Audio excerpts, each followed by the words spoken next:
États-Unis, nombreuses sont les grandes villes qui sont réputées pour avoir accueilli des rappeurs particulièrement influents dans l'histoire du rap. On compte par exemple parmi elles la ville d'Atlanta, avec des artistes comme Future et Young Thug, Il y en a qui sont beaucoup, tous les hein. deux clairement considérés comme des côtes de la trappe, ou encore New York, qui a hébergé énormément de légendes du rap, notamment avec Nas et Jay-Z. En vrai, ou partout, même il y en avait Tupac. Mais partout est-ce des que tu me légendes. croirais si je te disais que parmi toutes ces villes aux États-Unis, il y en a toutefois une qui est connue et Chicago. réputée à travers tout le reste du monde pour adorer la mort?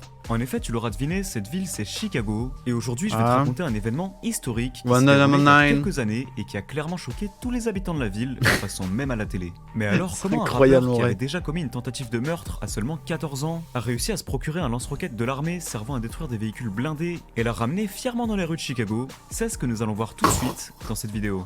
Mais avant toute chose, hésite surtout pas à t'abonner et à lâcher ton meilleur like, et sur ce, c'est Ah, je parti. sens, on va bien rigoler là. Pareil, les gars, meilleur like, abonnement, pouce bleu, commentaire, les gars. Oubliez pas. Alors tout d'abord, Et pour Twitch, tout commence dans la ville de Chicago. la même, À mais cette voilà. époque, on était encore entre 2013 et 2014, et c'était pile au moment exact où la scène drill de Chicago était littéralement en train d'exploser internationalement aux yeux de toute la planète et de choquer le monde, avec des rappeurs qui apportaient pour la première fois un grand renouveau, avec en tête de liste bien évidemment Chief Keef, mais également son cousin Fredo Santana, L.A. Capone ou encore Lil Durk, qui venait à ce moment-là tout juste de sortir son morceau légendaire qui est par la suite devenu un des plus gros classiques de Chicago avec This Ain't What You Want. C'est d'ailleurs également la période dans laquelle la ville de Chicago a officiellement commencé à prendre le surnom de Chirac, et la raison pour laquelle on appelait Chicago Chirac était due au fait que le taux de meurtre dans cette ville était tellement haut qu'il y avait encore plus de gens qui se faisaient tuer dans la rue à Chicago que de soldats morts dans la guerre en Irak et en Afghanistan. Quoi?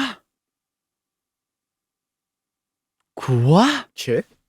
Et le fait que Chicago ait adopté ce surnom et que dans la même année, un lance-roquette destiné à Ouais, détruire des tanks choqué. pendant la guerre ait été retrouvé du jour au lendemain, te donne d'ailleurs une bonne idée d'à quel point cette ville était extrêmement dangereuse. En effet, c'est ainsi en 2013 que la police de Chicago a reçu des signalements de plusieurs personnes qui avaient l'air de déclarer plutôt sérieusement que quelqu'un dans un quartier bien précis de la ville avait réellement réussi à se procurer illégalement un lance-roquette, ce qui Comment va il a vite fait passer à la télé. En effet, à l'époque, la personne qui détenait le lance-roquette était en fait un rappeur très connu dans les rues de Chicago du nom de Rondo, et il se trouve qu'il ne s'en cachait pas du tout, et qu'il était même allé jusqu'à poster plusieurs photos sur Instagram où on le voyait tenir Oh, ce le qui semblait con. justement être un lance-roquette. Toutefois, comme tu peux t'en douter, ces photos ont vite commencé à attirer T'es mal la photo, frère. Oh là là là. beaucoup l'attention sur les réseaux et Putain. commençait à faire énormément de bruit, que ce soit auprès des fans ou même des civils qui habitaient dans la ville et qui étaient littéralement choqués de voir ça, mais elles attiraient également beaucoup l'attention Moi, du je me gouvernement. défraquais dessus, frère. En Je vois effet, ça dans quand la. c'est arrivé aux yeux de Mon la voisin, police, il a ça, les frère, a mais pas wow. fait rire du tout. Pour eux, ça allait beaucoup trop loin et très vite, ils ont pris la décision Dangereux, d'établir hein. tout un dossier avec plein de photos de tous ces différents rappeurs des rues de Chicago qui se montraient publiquement sur les réseaux avec des armes plutôt rares et pour la plupart extrêmement dangereuses qui étaient utilisées pour la guerre. Ouais, voilà, des On armes pouvait de guerre, par quoi. exemple le voir avec un rappeur qui portait fièrement un pistolet mitrailleur Thompson, ou encore avec un autre qui se montrait régulièrement avec un AK-47, ce qui est complètement illégal. Alors quand tu rajoutes à tout ça un mec qui se ramène du jour au lendemain avec un lance-roquette, tu t'imagines bien que c'était clairement la goutte d'eau en trop. Ah bah là, Et ainsi, clairement, tout ça là. va vite mener la police à créer une nouvelle brigade spécialement rien que pour eux, qui avait pour mission de classer tout ce que les membres de gang à Chicago postaient en ligne, que ce soit pour leurs photos, mais également pour leurs messages, Ah ouais afin de déchiffrer tous les codes qu'ils utilisaient dans leurs tweets, notamment avec les emojis, et comprendre leur signification pour réussir à prévoir certains drames, lorsqu'ils laissaient comprendre qu'ils allaient par exemple commettre un meurtre, afin de les stopper Même les avant qu'ils emojis, passent à ah ouais, l'acte frère. et que quelqu'un ne perde la vie. Toutefois, malgré ça, le taux de meurtre continuait de grimper d'une manière exponentielle. De plus en plus de gens se faisaient tuer tous les jours et rien ne semblait pouvoir stopper cette guerre à Chicago. Mais maintenant, tu dois sûrement te demander comment c'est possible de mettre la main sur un lance-roquette. Bah ouais. Et bah À figure-toi Enfin, le marché. Je pense que c'est le marché noir. Même si. Vraiment, je sais pas du tout comment ça, le marché noir. Mais il a reçu par la poste. Un militaire, il a fait toc toc, tiens, lance-roquette, tu nous donnes 10 000 balles. c'est vraiment pas si difficile que ça. En fait, le lance-roquette que Rondo possédait était précisément un 84, et c'est des lance-roquettes qui sont d'abord construits en Suisse, mais principalement achetés par l'armée américaine, pour Ok. donner aux soldats une arme vraiment efficace à la guerre, pour détruire des véhicules blindés, ou même des Oh. fortifications Oui, va au loin. Moyen-Orient. C'était notamment très utilisé dans la guerre en Afghanistan, et la raison pour laquelle l'armée aimait beaucoup ces lance-roquettes était tout d'abord parce qu'ils étaient extrêmement simples à utiliser, mais également car ils étaient super légers et permettaient aux soldats de rester très mobiles, en pouvant même continuer de bouger de position pendant qu'ils étaient en train de tirer avec leurs lance-roquettes. Il y a Normal. quelque chose de très important à retenir. Le problème de ces lance-roquettes, en dehors du fait qu'on pouvait tirer et Oui. bouger en même temps et qu'ils étaient très simples à l'usage, était qu'on pouvait tirer uniquement une seule fois. En effet, il n'y avait qu'une seule munition qu'on pouvait utiliser, et après ça, le lance-roquettes était complètement inutile. Ah En ouais? fait, c'était littéralement des lance-roquettes jetables. Et la raison pour laquelle l'armée américaine en achetait autant était parce que ça coûtait Pourquoi? à peine 1500 $, ce qui était Bah. pas cher Bah oui.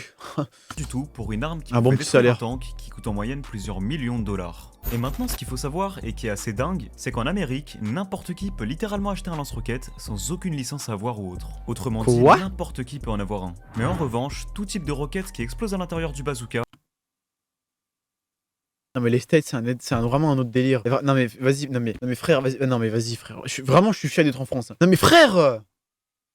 Non mais il y a un problème là quand même.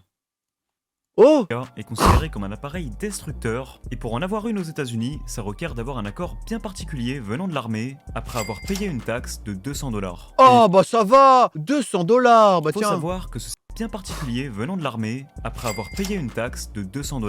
Et il faut savoir que ce certificat bien précis est extrêmement, mais alors vraiment extrêmement compliqué à obtenir. Et habituellement, après avoir payé les 200 $ juste pour faire la demande, il faut ensuite patienter sur une liste d'attente et il faut attendre en moyenne entre 4 et 12 mois juste pour obtenir. Mais pourquoi tu veux un lance-roquette en fait? Attends, je comprends pas. Pourquoi tu veux un lance-roquette? À part si tu vas à l'armée que c'est la guerre, ok? D'où tu veux un lance-roquette chez Watt? Une réponse. Mais malgré tout ça, même si c'est complètement fou à imaginer, il peut bel et bien y avoir de très rares cas où quelqu'un peut n'importe quoi, réellement frère. avoir un bazooka non utilisé avec une roquette à l'intérieur et peut littéralement tirer quand bon lui semble. Et c'est ainsi pour cette raison que quand la police est tombée sur ces photos de Rando en train de tenir ce lance-roquette 84, fait pour détruire des véhicules blindés, ils ont immédiatement publié un message pour alerter tous les gens qui habitaient dans la ville et ils ont également vite préparé un plan pour aller interpeller Rando et mettre fin à toute cette histoire. Maintenant, on sait pas exactement comment s'est passée l'arrestation, mais la police lui ont évidemment tout de suite confisqué son lance-roquette, et après ça, Rando a posté plusieurs messages sur les réseaux où il disait que les gens ouvraient trop leur bouche, et qu'il était vraiment énervé que les gens aient autant parlé de ses photos, au point d'en arriver jusqu'aux yeux de la police. Mais c'est un malade lui. Il a d'ailleurs même publié un tweet où il disait que même s'il pouvait l'utiliser, c'était pas si dangereux que ça d'avoir un lance-roquette, et qu'il était pas fou à ce point. Par la suite, au final, Rando a toutefois fini par supprimer Mais après frère, tu donnes un lance-roquette à lui, tu dis ouais je suis pas fou, non bah non je suis pas fou, croyez-moi. Ouais on va te croire, ok. toutes ses photos de lui avec le lance-roquette, mais en revanche, quelques temps après, il y a encore eu un autre rappeur. Frérot, non mais attends, juste, même ma daronne, j'aurais pas confiance en elle, frère. Elle a un lance-roquette. Wesh, t'as un lance-roquette, mon ref. Oh, oh. Perico, qui a posté une photo sur Instagram d'un lance-roquette posé devant sa porte. Alors jusqu'à aujourd'hui, on n'a jamais su si c'était le même ou pas, mais ça démontre clairement qu'il y avait quelqu'un à Chicago qui était connecté à un réseau très illégal pour obtenir toutes ces armes. Maintenant, en vrai, qu'ils auraient pu les utiliser ou non, perso, je trouve ça complètement stupide, vu que dans tous les cas, ils auraient très probablement jamais rien fait avec les lance-roquettes, sachant que rien que la plupart des gens qui portent des guns ne savent même pas vraiment tirer, donc je vois vraiment pas quel était leur but quand ils sont allés ramener des lance-roquettes dans les rues de Chicago, Pas une mais c'était cloud, probablement c'est pas pour juste faire une peur. manière de flex sur les réseaux, notamment faire en postant peur aux ses ennemis, photos sur genre. Instagram, vu que c'est quand même super impressionnant. Sachant qu'en plus de ça, à cette période, tous les clips de Rando faisaient des millions de vues, il était clairement Ah ouais. en train de devenir de plus en plus connu, et c'était tout bénef pour sa carrière si ça faisait encore plus parler de lui. Mais bon, toutefois malheureusement comme la plupart des membres de gang à Chicago, en 2014, Rando et un autre rappeur du nom de C-Day ont tous les deux fini par être condamnés pour le meurtre d'un homme sur lequel ils auraient tiré plus de 7 fois, et à l'heure d'aujourd'hui, Rando purge actuellement une peine de 39 ans de prison pour ce meurtre, ce qui a tout de suite clairement été une fin de carrière pour lui. Mais en conclusion, même si en soi, ils n'ont rien fait avec les bazookas, ça reste tout de même un bon exemple, et ça nous donne une bonne idée d'à quoi ressemblait Chicago lorsque sa guerre entre les gangs était à son apogée. Quoi qu'il en soit, j'espère que tu auras apprécié cette vidéo. Franchement les gars, allez voir sa chaîne, hein. C'est Aflex, A-F-E-E. Ah putain, wouh, A-F-L-E-X. N'hésitez pas à aller regarder les gars, hein. Vraiment il fait des très très bonnes vidéos.